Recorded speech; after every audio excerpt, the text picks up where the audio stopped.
Ipinatatawag ng Land Transportation Office o LTO ang isang rider na nakauniforme ng pulis na dumaan sa bike lane at walang suot na helmet. Ipinatawag rin ang isang SUV driver at owner nito matapos gumamit ng nakakasilaw na taillight. Narito po ang aking report. Suspendido ng 70 araw ang lisensya ng motorcycle rider na pulis na navideohan na dumadaan sa bicycle lane at paggewang-gewang pa. Bukod sa pagdaan nito sa bike lane, walang suot na helmet si Sarge, bagay na ipinagbabawal sa batas trapiko.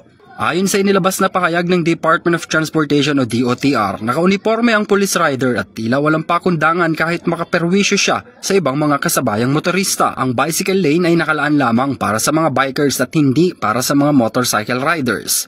Kaugnay nito ay pinatatawag na ng Land Transportation Office ang driver at registered owner ng motorsiklo sa November 14 para magpaliwanag kaugnay ng insidente at kung bakit hindi dapat tuluyang masuspindi o ma-revoke ang driver's license ng rider dahil sa pagiging improper person to operate a motor vehicle.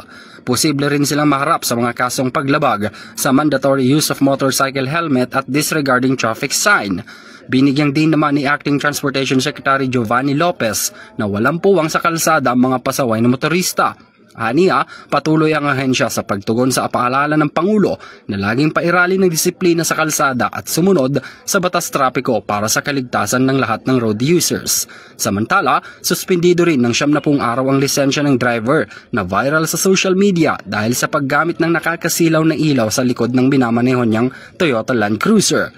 Sadyang nakakasagabal at delikado ito, lalo na sa paniningin ng mga motorista sa daan ayon sa DOTR. Naglabas ng show cause order ang Land Transportation Office kung saan pinatatawag din ang registered owner ng naturang sasakyan pati na ang driver nito at posibleng makasuhan ng reckless driving, operating with unauthorized accessories at improper person to operate a motor vehicle. Dito muling nagpaalala si Lopez na hindi titigil ang DOTR at LTO sa paghuli sa mga pasaway at abusadong driver. Pinaalalahanan din ng kalihim ang mga motorista na laging maging disiplinado at sumunod sa mga batas trapiko sa lahat ng oras para sa kaligtasan ng lahat. Para sa EuroTV News, ako si Henry V.